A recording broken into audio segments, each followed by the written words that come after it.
Hey guys, it's August and welcome back to StarCraft II.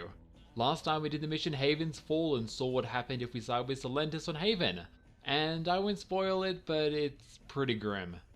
Anyway, I'm back on my safe haven file now and we will be continuing the campaign from here. So I've already talked to everyone on the ship, so there's only a couple of things to do here before we get started on our mission. First of all, let's have a look at our mercenaries. You came to the right place. So because we now have Vikings, we have access to the Hells Angels. These are 3 Vikings and you get 2 squads of them. And these guys are very, very good. I've already kind of gone over how great Vikings are, and these guys have tons more health, tons more damage, and you can get 6 of them, so they are very good to have. I won't be buying those guys today because I want to get upgraded instead, but make sure to get them at some point because they are a great addition to your army. Down to the armory. And speaking of Vikings, we have to have a look at this guy. Look at those friggin' guns. Anyway, here are the things if you want to read that. And then over to the armory console. We finally have the Shastoops tab, and here is the Viking. They have the Ripwave missiles. Viking missiles do area damage. Yeah. Just, yeah.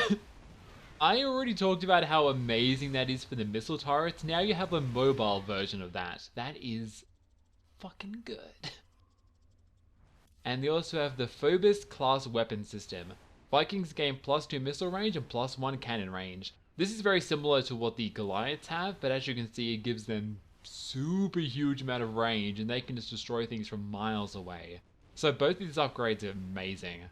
I'm going to be getting the Ripwave missiles today, and I want to buy the Maelstrom rounds for the siege tanks. I think in the future I will be getting the Sharp Blast and the Phobos things too. But yeah, for now I'll just be getting both of those. And I think that's all we need to do today. So let's head down to the lab and see what's going on with this memory crystal. I return to our ruined homeworld of Aiur. The Zerg infestation still covered much of our beloved world. The desiccated remains of the Overmind were still there, a grim reminder of battles lost and battles won. Let's check it out. I remember the fall of Aiur. Don't much like the idea of having to see it all again. Guess there's nothing for it.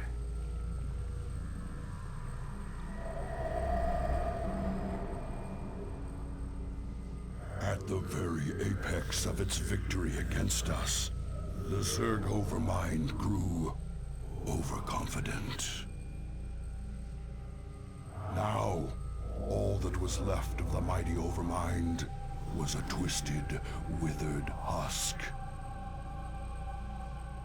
I needed to understand whatever memories lingered within the creature's rotting mass. Only by making contact with the gargantuan tendrils connected directly to its cortex could I learn its secrets.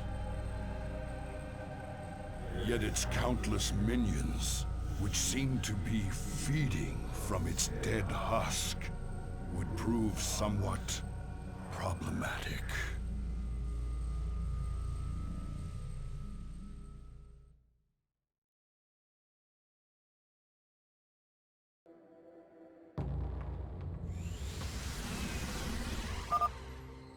I must find a way to establish a foothold and summon reinforcements to keep the Zerg at bay. You'll fulfill my calling. Ah, this faithful observer has kept watch since the evacuation. Its abilities will certainly prove useful now. Alright, so this is Echoes of the Future. Now this is actually a fairly easy mission, and I'll go into all the details about it in a second once we get over here. First things first, run Zeratul over to the spot, and you'll gain access to all the buildings here. We shall make use of them. This ancient beacon still thrums with power. I wonder...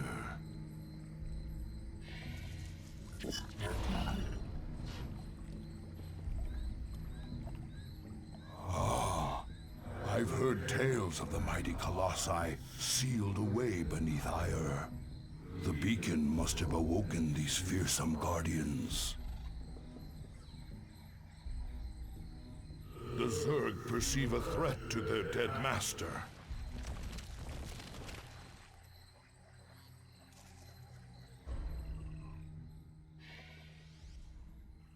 Alright. So, as I mentioned, Echoes of the Future is a pretty easy mission. The big thing about this one... The Zerg will keep coming until we are dead. I must find the Overmind's cortex and discover what I can from it. So Zeratul is painting a pretty grim picture here about how the Zerg keep coming at us until we're dead. The thing is though, the Zerg in this mission are actually fairly chill. They will only attack you every couple of minutes, and you can simply return your units back to your base, protect them, and you'll be good to go. As a matter of fact, Zeratul can pretty much do this mission by himself. Perhaps there's a chance. There are a couple of parts where you'll need some, like, protection for him, but you can just kind of run around the map doing this and be fine. Scout the area before putting ourselves at risk. So this is also a mission where we get a bunch of different, Protoss units to mess around with. But, before I go into any of those, let's check out this first tendril and see what's going on with this one. Address me. The first Overmind tendril. I sense pain, surprise, death.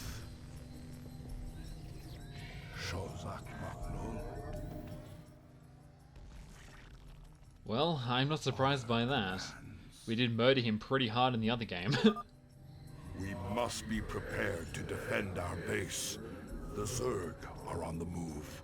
Alright, so they're going to move over. Let's run Zeratul back and protect our base. So the Zerg do have 3 entrances they can come from. They have their right here, they have the top, oh there they are, and they have the left.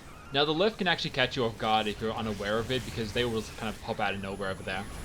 Ah! And yeah, that's the sort of stuff we have to deal with, and there you go, the frenzied attack will show up in another 4 minutes. But yeah, other than that, the Zerg won't really bother you. You can kind of just like chill here, build up your army, and then go out there at your own pace. Of course, going through this mission as fast as you can is usually a good idea. You address me. So let's run Zeratul up here, and you can slowly start working through here.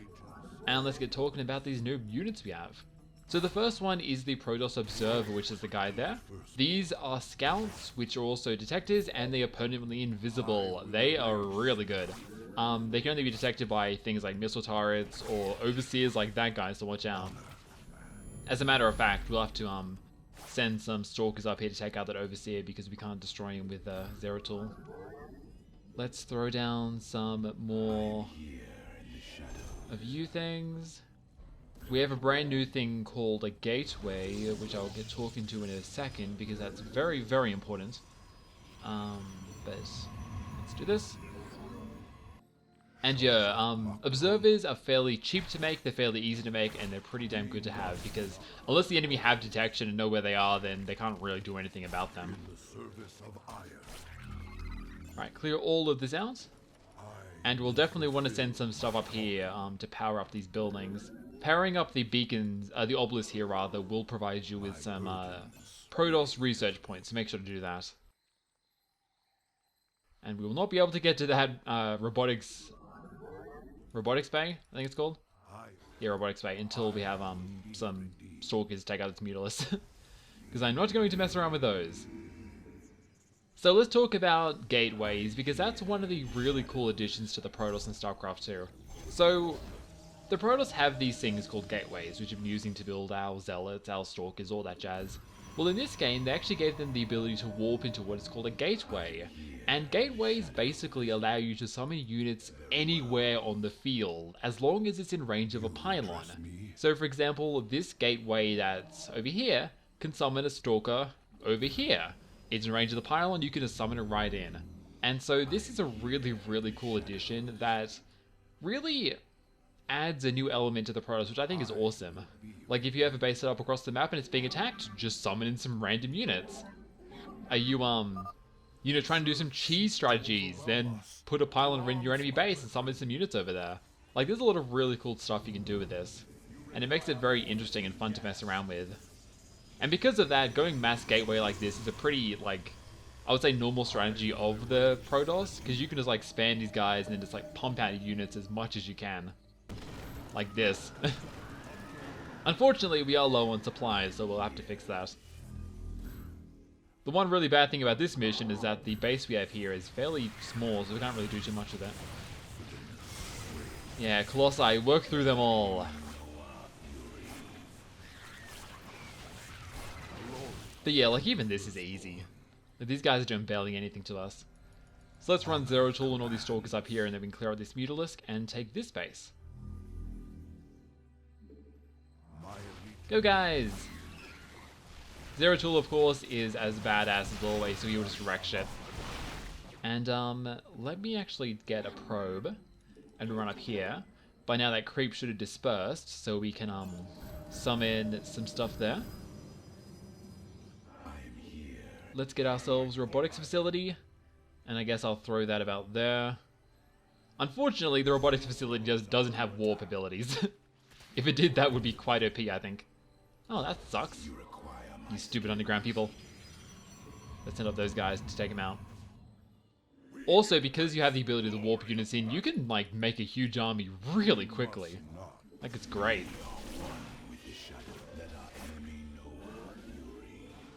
Alright, that's cleared out.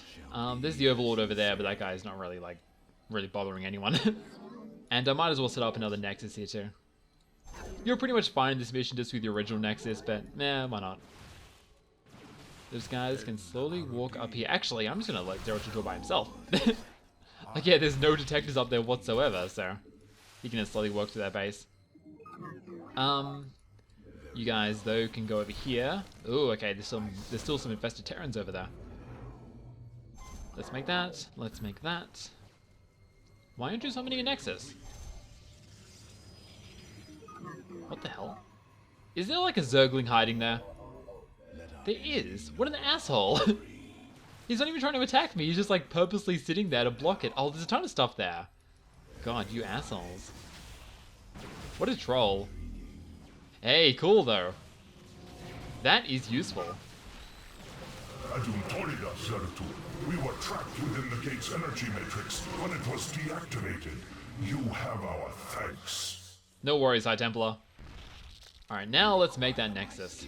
And, I better run Zeratul back a little bit and make some cannons here for defense. You guys can just run back to the base and we will, pick up... Yeah, Zeratul can sit up there and do that.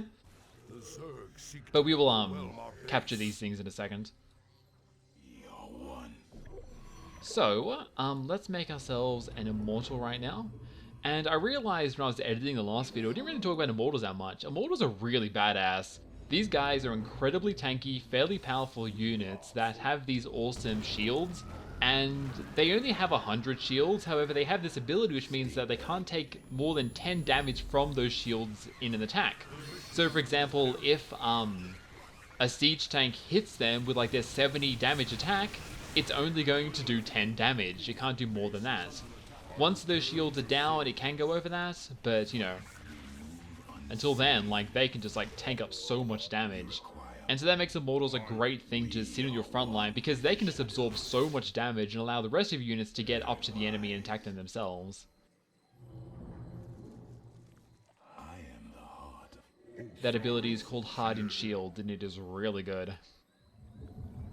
Let's thread on some more of you guys. Let's make some more Stalkers, because I love me some Stalkers.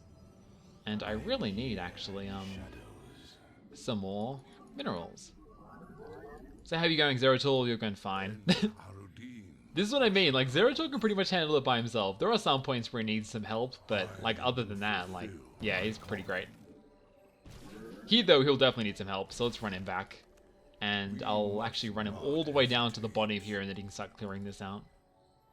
As for you guys, let's have you go up here together. Are there any invisible units around this one? Just to be safe, so we can set our probe up here. It doesn't look like it. That should be enough to power all those. And these guys should be able to handle the base over here by themselves. So you guys can run over there and take care of that. Where's Zeratul? Is he down here? He is. You guys can run over here and start clearing that out. Ooh, that's a lot of units there. Are these guys going to be okay? They might be able to. Yeah, I think they are. Oh no, they're not okay. And once again, my FPS is going down. God damn it. I'm actually going to just like pause this for a second and see if I can fix it. Alright guys, so I closed and reopened the game and I think it's good now, but knowing my computer is going to mess up again. So let's get through this as quickly as we can.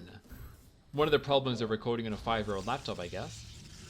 So while I was kind of doing that, I've noticed a couple of things. First of all, this pylon didn't power these buildings. Are you serious? Are you serious, game? And the other thing is that there's a Terran base down here which has been infested by the Zerg, and this is actually really cool because back in StarCraft I, this is where Rainer's base was in the final mission. So obviously after Rainer and the boys took care of the Overmind and ran away, the Zerg came in and infested the base. I never noticed until now, but that is really cool. Yay, more units, awesome. So we have a couple more units to talk about. First of all, let's talk about the Colossi, these huge guys we've seen a couple of times. These are expert infantry killing guys. They can just mow down targets with their dual lasers like that. And they are pretty damn tanky too and do a lot of damage. Now, the kind of interesting thing about the Colossi is that they are considered to be both ground and air units simultaneously. So things like Vikings or Phoenixes or other air-to-air targets like that can actually damage the Colossi. And because the Colossi are air ground, they have no way of fighting back. So just keep that in mind. Another very interesting thing about the Colossi is that they can actually go up and down cliffs due to their very long legs, which means that they're great at like getting around enemy targets or going into like a flank attack. And Colossi are overall just very, very interesting units and pretty cool additions to the game, I think. One thing that I didn't mention about the Immortals though is that both the Colossi and Immortals are quite expensive to build, both costing 4 supply, I believe. Oh, Colossus is 6, and they are very expensive minerals and gas-wise, so just keep that in mind. Now I do need to build a Twilight Council as well as, what is it called? Templar Archives and Dark Shrine. That will allow us to get High Templar and Dark Templar. And then we have one more unit to show off today. All you bros can run up here and take out this Zerg base. As a matter of fact, walk all the way over there. That will be by far enough to clear out that base. You defeated me once, Zerg, but not this time. Not thanks to my awesome Colossi. Like, look at the kills these guys have. 31, 21. Yeah, they're just gonna wreck this. And these guys should be enough to help clear it out from the other side. Let's get some more Stalkers, because I love myself some Stalkers. And that's done. So let us build a Twilight, a Templar Archives and a Dark Shrine. You guys good? Yeah, you're good. At this point, the mission becomes really, really easy. The Zerg can't really do anything to us. They do have this guy, but if we freeze him, then we can just take him out. And then we clear out the final base, and then we just have to have Zeratul run around and talk to the different tendrils here. My god, look at Zeratul's kills. He's such a badass.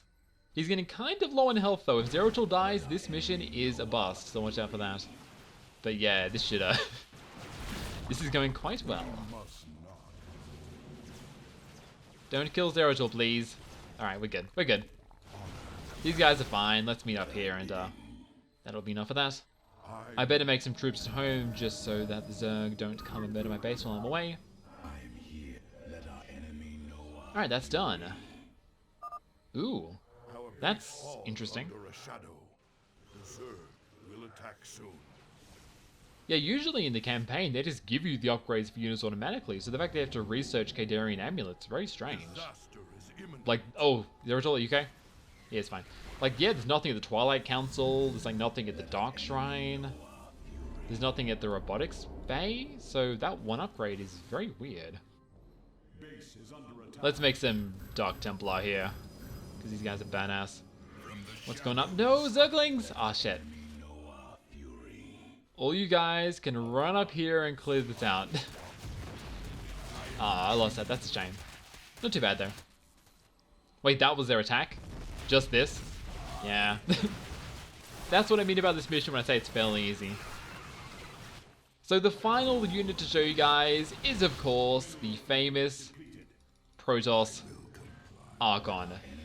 These guys you can make by fusing 2 High Templar, 2 Dark Templar, or 1 of each together, and they are badass. They have almost no health, but they have tons of shields and do tons of damage. I believe they also do AoE damage. No, they don't, but still, like, they just have a lot of damage, and they are really, really tanky.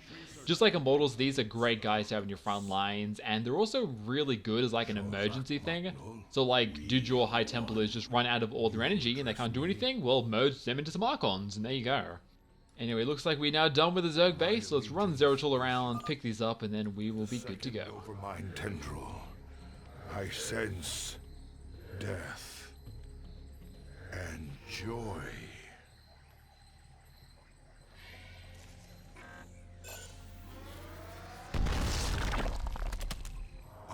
Well, he was into some pretty weird shit then.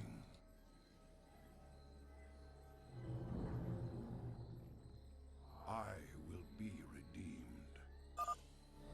The third Overmind tendril, I sense satisfaction in a plan set in motion long ago, and fear of the future.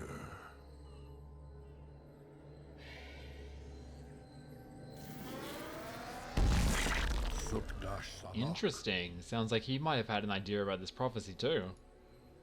Let's check out the last one. The fourth Overmind tendril, I sense an end. I must go to the Overmind cortex to understand.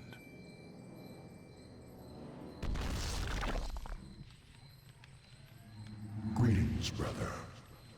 I speak to you from the beyond. Tassadar, but you died, slaying this cursed Overmind. I have never tasted death, Zeratul, nor shall I. But that is a tale for another time. I have come to tell you of this creature's courage.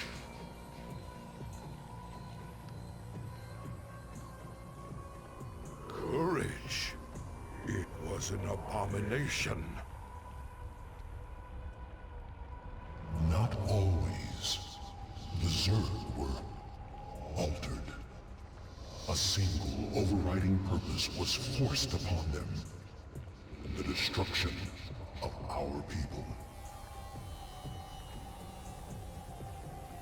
The Overmind was formed with thought and reason, but not free will. It screamed and raged within the prison of its own mind.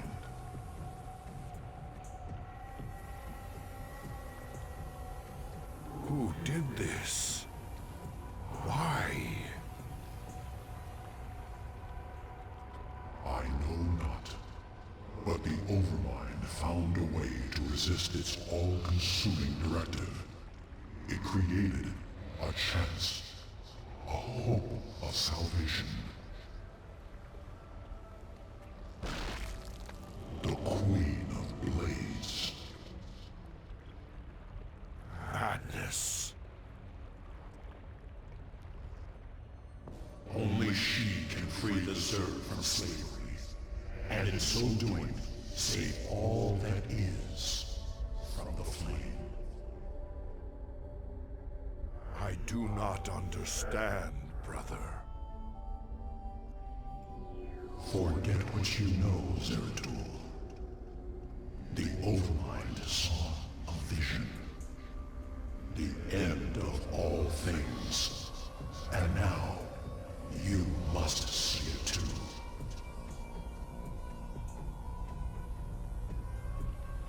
No. This vision I cannot bear it. Stop.